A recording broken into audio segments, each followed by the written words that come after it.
Got that. I couldn't get into the meeting. I couldn't find it, so I had to go from the message that Brittany sent. So I'm gonna have to make a brand new meeting. I think it's too old because I can't even find it in previous anymore. Um, so I'm gonna send a new one.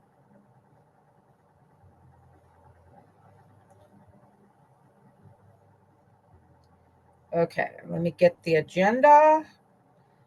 Multiple bullet points here.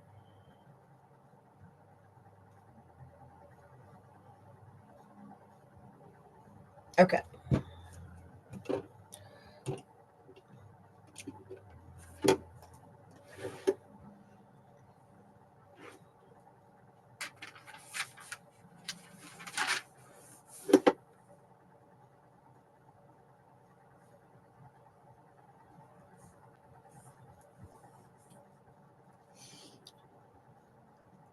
I can't tell if I got enough. Hold on a second.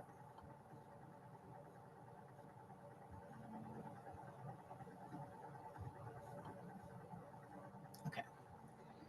Okay. All right. So, what Todd wants me to go over today, got a lot of different things he wants the athletes to be aware of. So, I'm going to lay down all this information, have it on video. Everyone can listen to it or watch it later.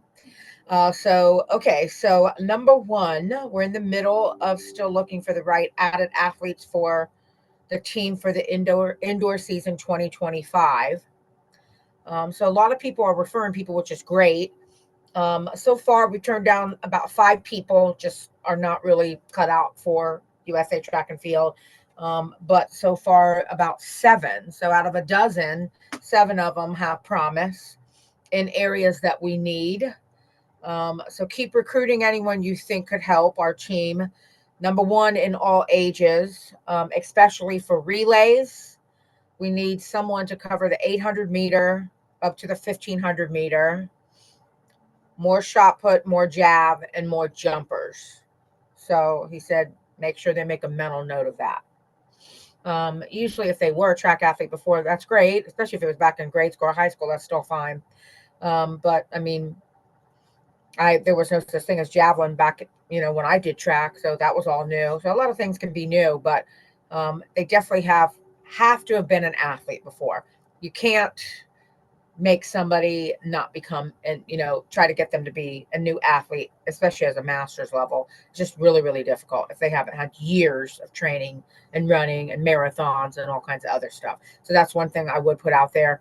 There's just too much missing to try to jump into something that's on an Olympic level like track and field. So that they definitely have to come to the table that they were an athlete before.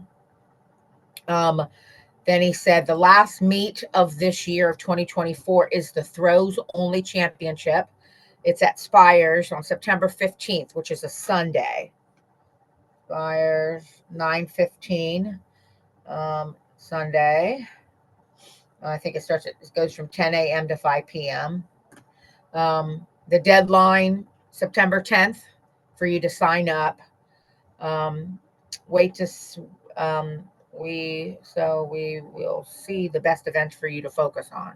So if you are wondering what to sign up for, make sure that you text Todd so that way he can tell you. So it's nothing but throws. The entire event is nothing but throws. So it's a great way to focus that your mind doesn't have to go into, I got to jump, I got to hurdle, I got to sprint, I got to relay, then I got to run over there and do a throw. So that should be feel good to the throwers that all you have to do is just throw. Um, so that is one big bullet point. That'll be the last one for the 2024 season. And he really wants the throwers to. That's why I'm doing so many different details in the workouts, on the fails, on that kind of stuff, on all kinds of support moves to do with powerlifting and all kinds of different back and shoulder, upper body moves and core to actually help specifically for throws and jumps, but for throws for sure. We're still deciding whether to switch organizations from the Ohio Association to Lake Erie or move forward with the Ohio Association. So he met one of the Upper Arlington track coaches. He's on the board of the Ohio Association. So he met him. He said he wanted to train under Todd. So we thought that was pretty funny, but kind of cool. He's a coach and he's like, I need to be coached. So if we can get something going with him, we may stay Ohio Association, or like the head guy at Lake Erie said, we could all join Lake Erie if we wanted to. Ohio Association just doesn't seem to be putting out enough events to make it worth it to be a member there. Um, every time we look, we could not find anything published or whatever on their site, and they're way, way, way behind on publishing things and letting people know. And you can't find their events over on USA Track and Field, and where we typically look for all the events. So it's kind of a thing.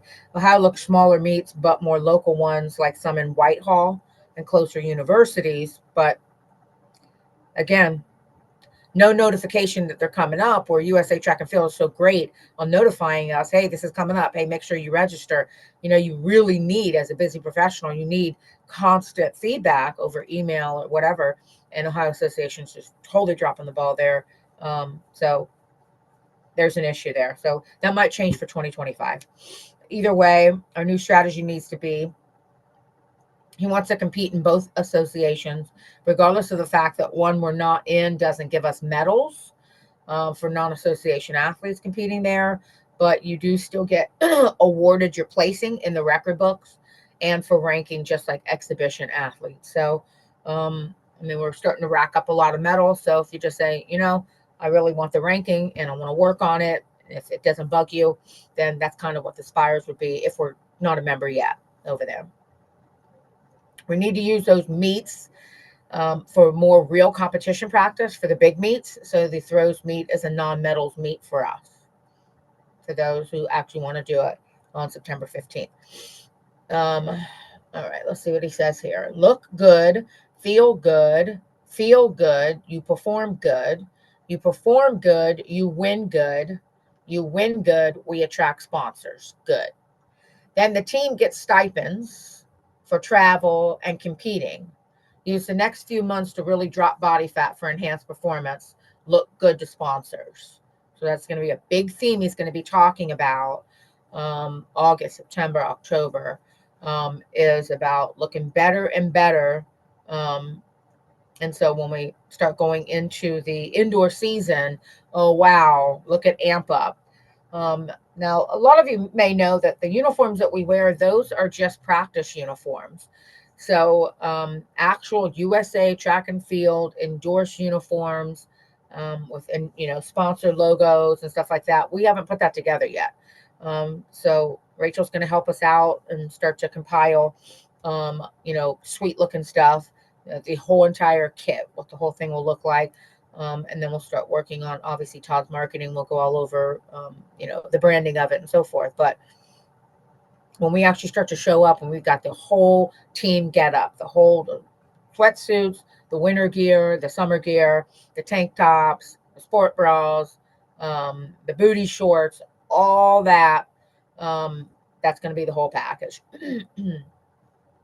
Travel luggage, cool bags like Rachel's been finding, different cool shoes, all that stuff. So we just want to put the whole package together. So it's just like, okay, this is the whole package of being on the team, and our look and the way we come across and how we're all busy professionals, and we're very professional about being professional athletes. We take it dead serious. We take marketing serious. We take sponsorship serious.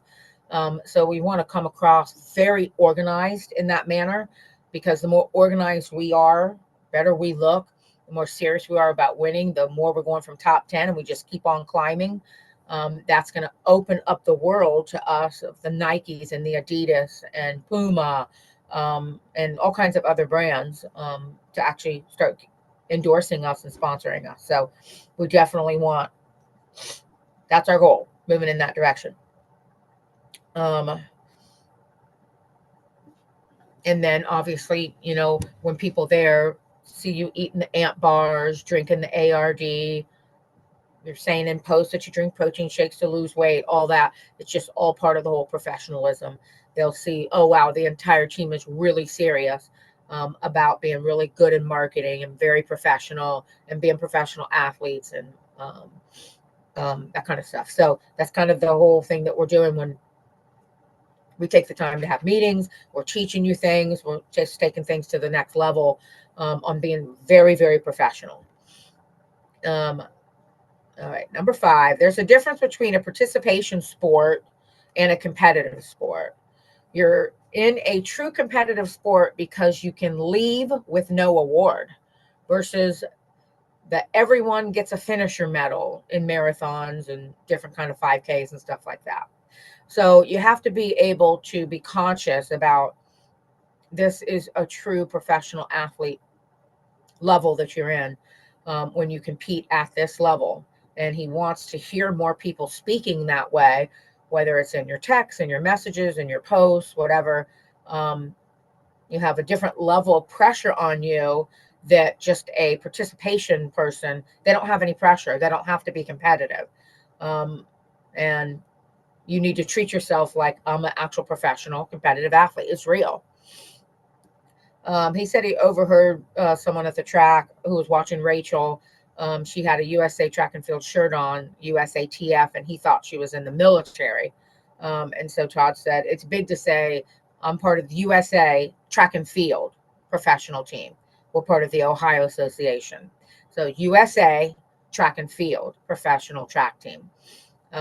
So make sure you kind of break it up like that. So more and more people start to get it. Well, what is that? I've never heard of that. Masters, just like we didn't. So we didn't hear about it until 5 years ago. You guys didn't hear about it until we told you about it. So that's pretty much the world at large. No one knows about it. And so just make sure when you're speaking that you say USA track and field.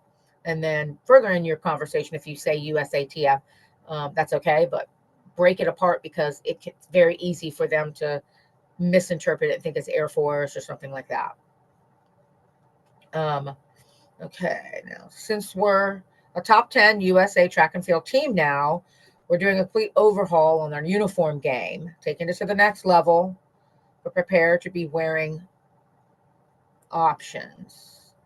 Branded sports tanks, sports bras, shirts, long tights, fitted t-shirts, and a tracksuit. We need to look like an Olympic track team. So that's the direction it's going to move in. The whole get up, every single thing. So what we have now is all practice gear, and that's what we've been wearing, which is perfectly fine. We're all kind of just like getting used to the whole thing. But that's the direction we want to move in.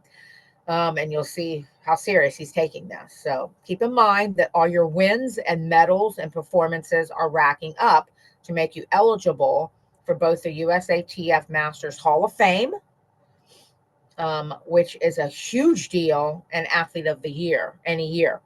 So always keep that in mind. So when I ask people, what's your 5-year goal? What do you want to get done this year? You don't want to be so short-sighted. You're just thinking about the meet you're in or the race that you're in.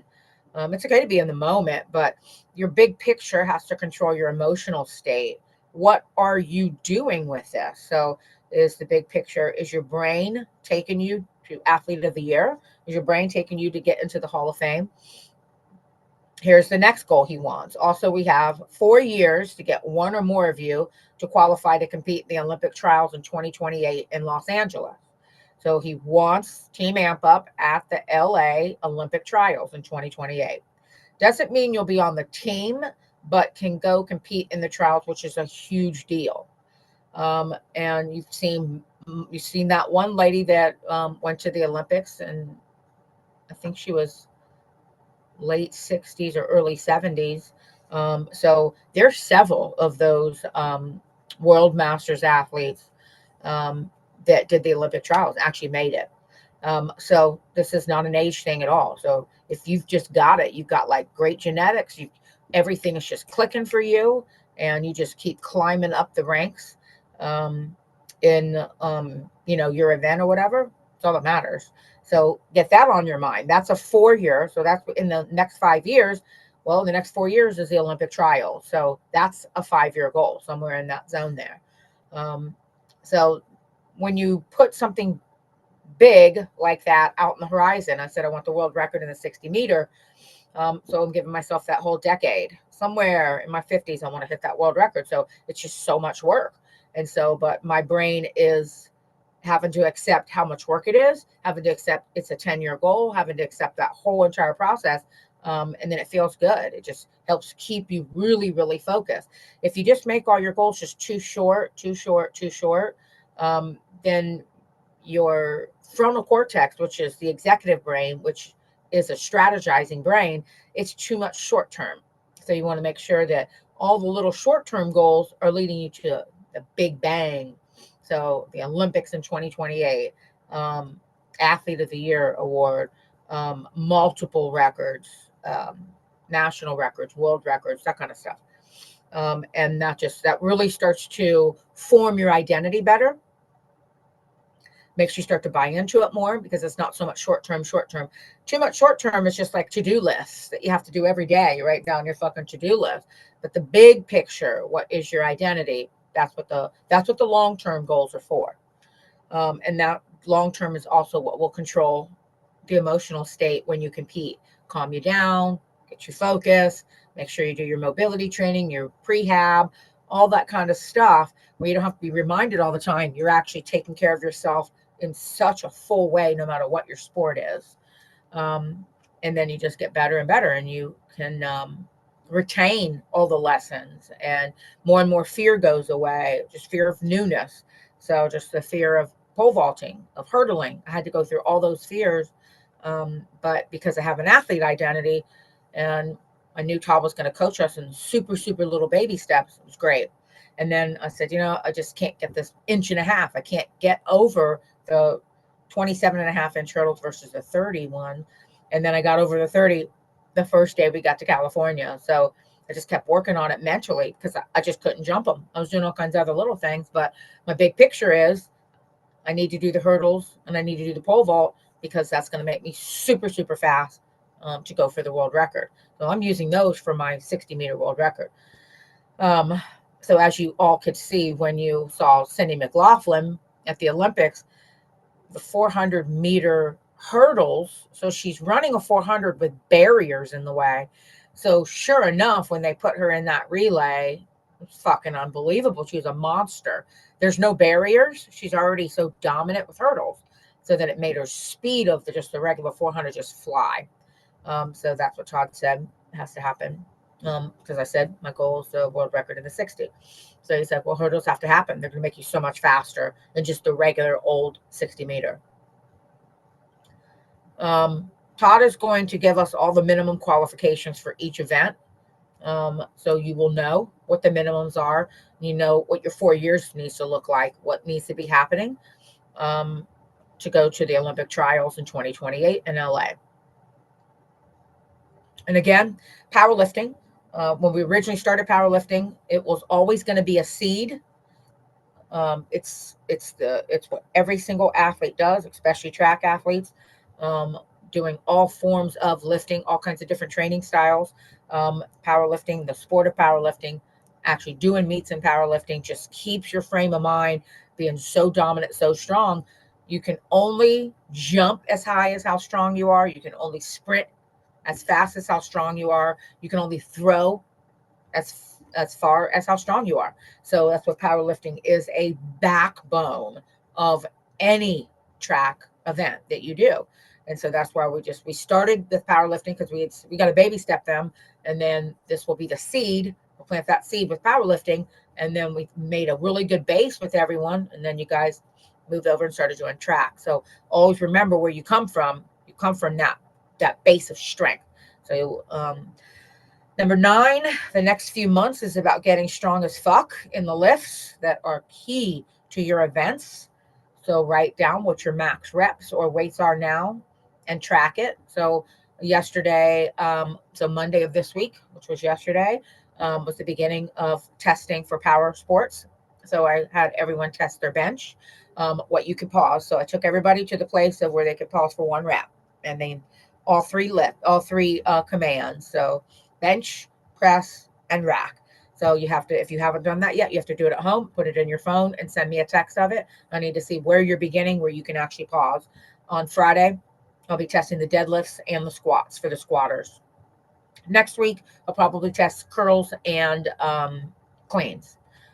So, and then I'm giving people, if there's any injuries or stuff that we can't work around, I'll give you until like September 8th. So we got to make sure you can get at least the base in. If not, we'll scratch the bench and we'll move on to some other moves.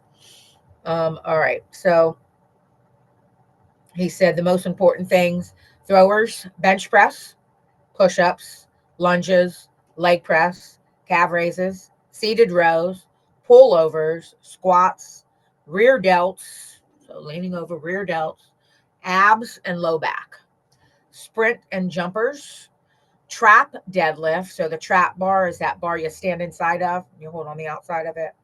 So trap deadlifts, regular deadlifts, box jump downs, single leg press, front delt cleans above your head to hold in the blocks better.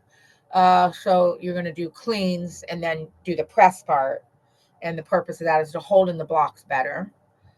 Squats, abs, hip flexors, hip lifts, soleus calf raises, where you lean over when you do calf raises, and glute RDLs, distance runners, 25 rep sets, 8 rep heavy sets of seated calf raises, abs, low back, glutes, RDLs, leg extensions, leg press, 25 rep sets of single leg, low 12-inch step hops. 12-inch, that's not low. 12-inch step hop downs. Oh, step hop downs. Step hop downs. So 12-inch step hop downs. Work on your core with farmer's walk with dumbbells. So, um, so I'm going to talk a little bit now about the workouts that I've been putting together with the athlete prep. Everyone's doing a great job. The Not one workout is the same, nor is the training style the same. So it really should not be causing any form of overtraining. That was a big part of the study that I did. So you've got lifting days with plenty of rest in between, if you're not doing heavy lifts in between those. And then over the weekend, boot camp, that's just HIIT exercises. And then glute activation, that shit's hardcore. That Sunday's hardcore. It's not like really hard to believe exercises. It's just, I cannot believe this is so hard. And it's just how it's all set up too. So obviously a Navy SEAL trainer is the responsible for why it's amazing. And then the throws and the jumps. So since I am a throws coach and I do both throws and jumps, that's where I'm putting my specialty there on fails. So throws and jump fails. And coming from the angle of fails is actually quite fun. I like it. Um, I'm always so optimistic. I'm always offense, offense, offense. Todd's always defense. And coming from a fail angle is very defensive in nature. And I was like, wow, I actually like this a lot.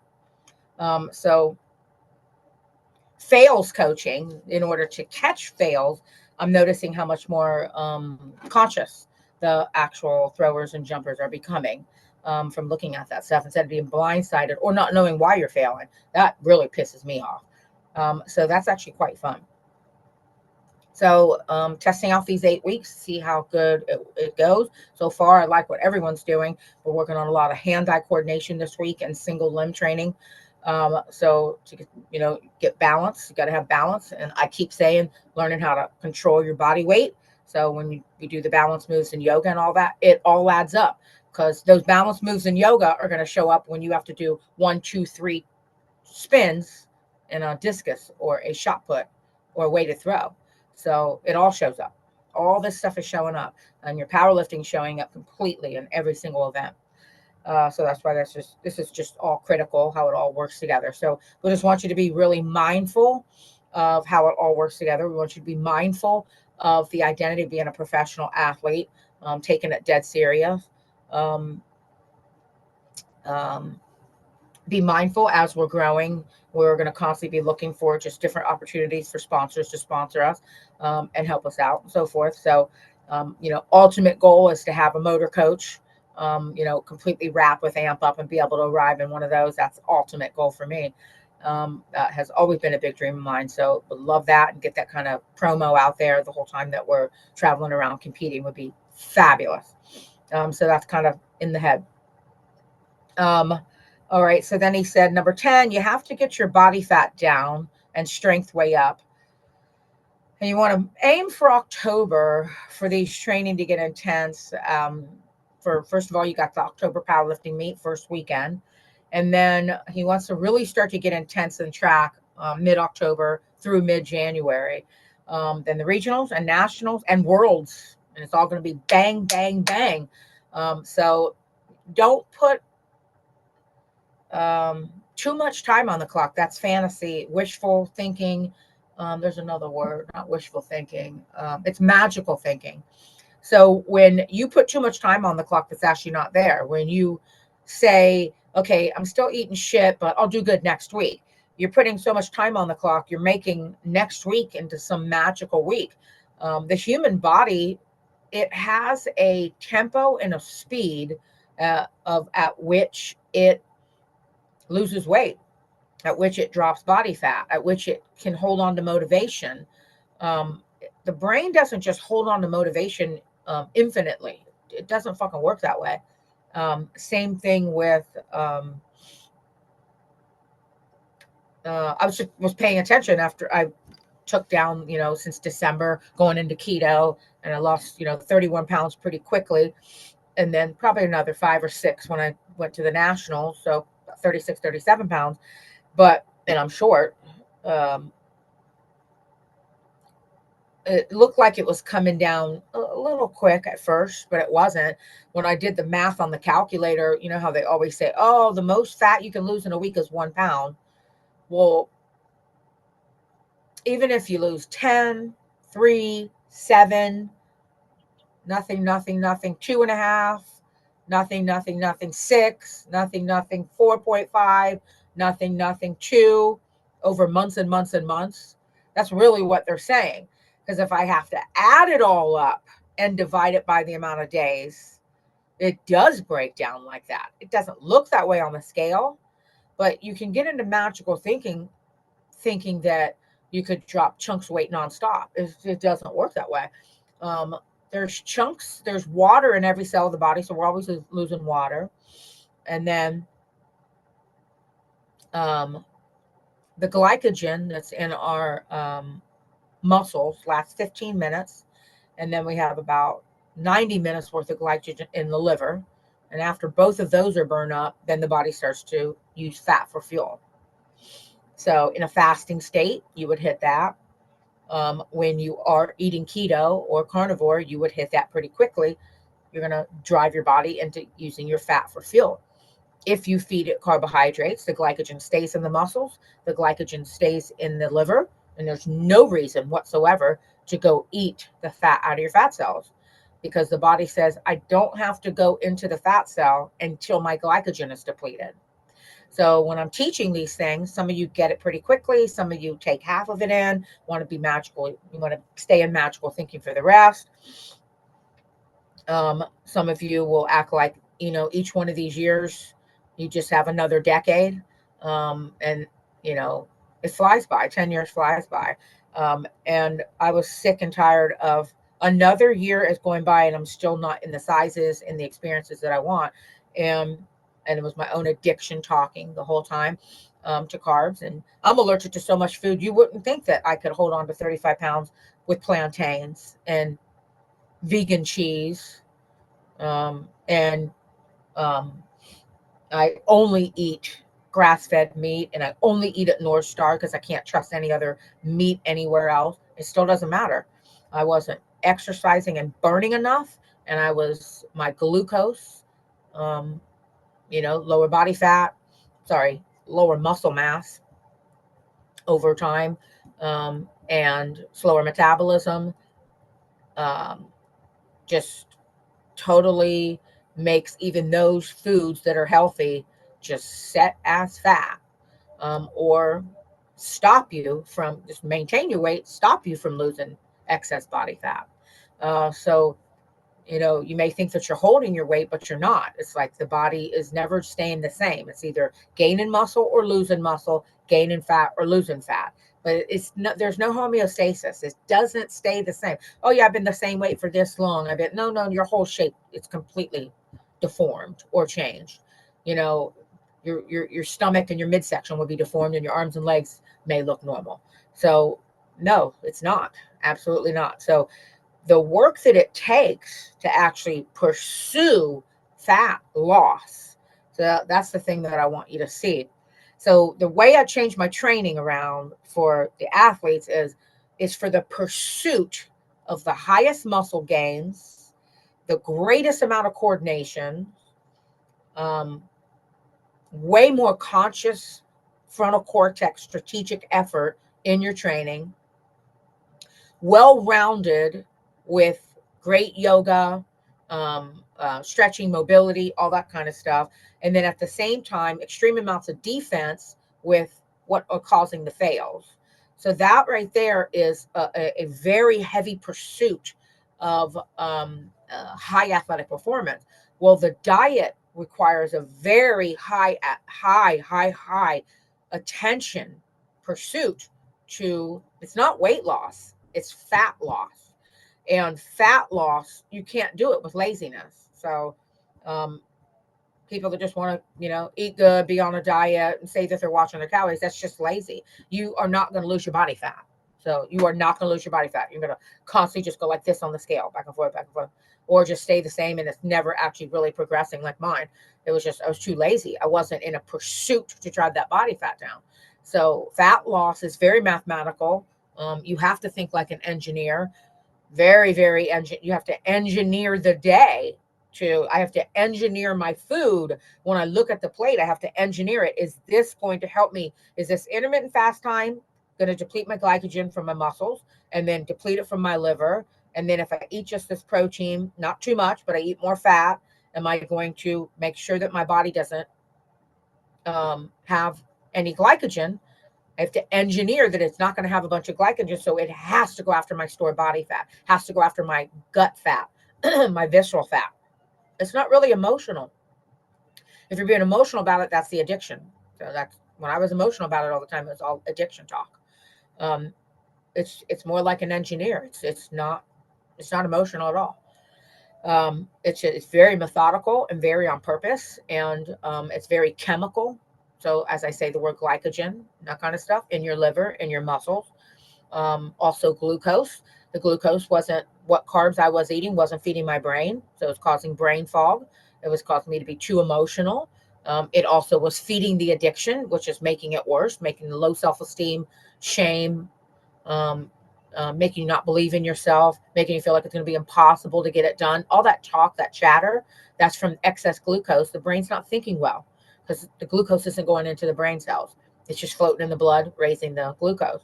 So when I took all the carbs out and all the glucose out, then my body says, well, we're going to feed the brain with ketones. We're going to open up these fat cells, and then we're going to get some nutrition up to the brain. And therefore, then I started to think more clear, then I could feel better. So a lot of times clients will be very emotional about their weight. And I know they're being emotional. I'm like, oh, get your glucose number.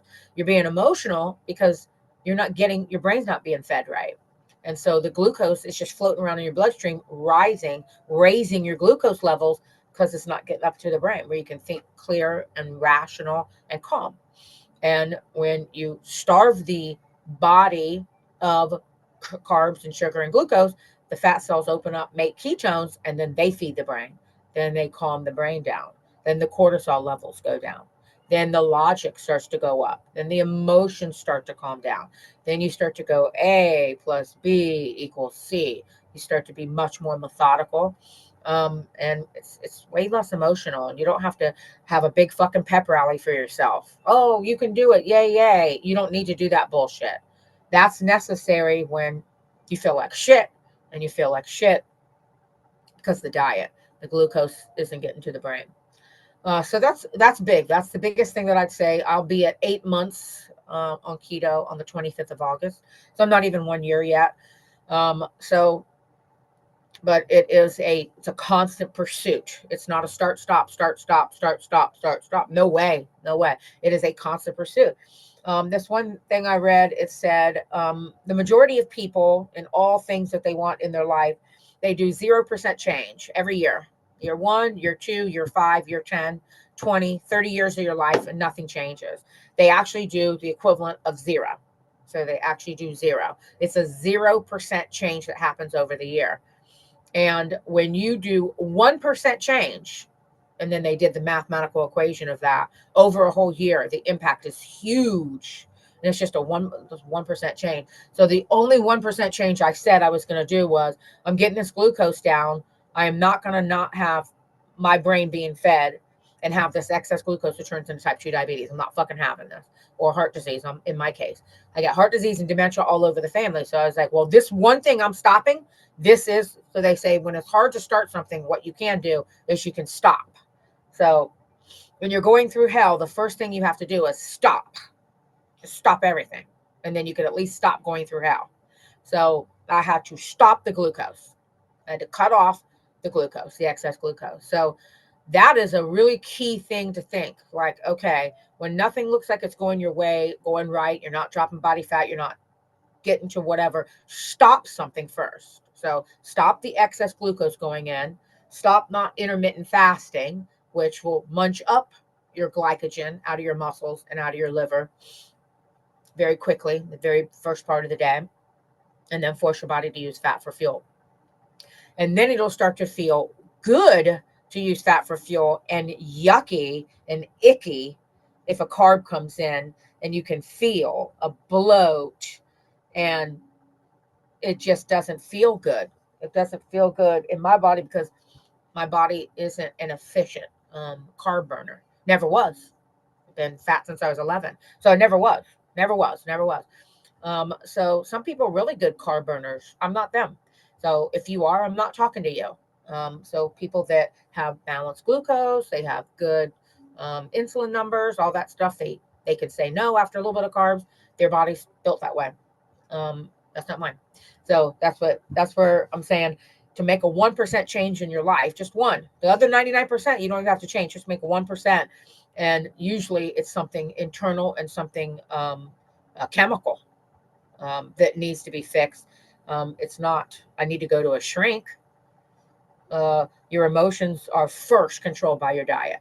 First, you change that diet around, then you start to see, wow, I guess I'm not as emotional as I thought I was. I'm actually more logical than I ever thought I was.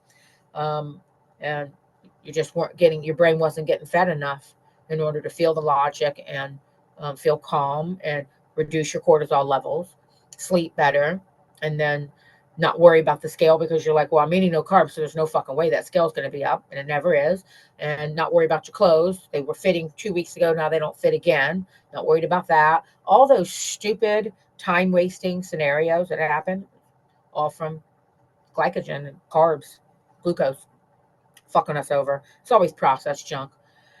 Um, okay, so that is where I wanted to leave it. So I want to talk about that diet and talk about 1% and for you to think about that when he's talking here about, try to get really intense here about fat burning. And if you say, I'm going to put a 1% focus on this fat burning September, October, November, December for the last 4 months of the year and just make a 1% difference right there, it's not that hard. And you'll be like, wow, I cannot believe this. It's actually not hard. It really isn't. I just thought I had to do so much, and it's only 1%. And in a year's time, it impacts everything. All right. Does anybody have any questions? So write down on your calendar, even though it says 9/11 is the cutoff to register. He said, tell them the 10th. Make sure everybody's registered by the 10th. Otherwise, those late fees begin. For expires on 9/15. Throws meat and everything else was just news. Everything else was just news. So obviously, we'll wait and see for. I will be in September. I will be giving the goals for the power meet. What your goals will be. I'm going to get all your lifts this week and next week, and then we'll do the math on that and see exactly where we can be and state records, national records, whatever for the Springfield meet. So we'll discuss that in the next 2 weeks. Okay, any questions, anybody? We all right? We go?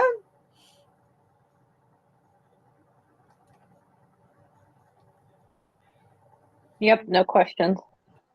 Okay, all right, guys. Well, I'll see most of you Friday.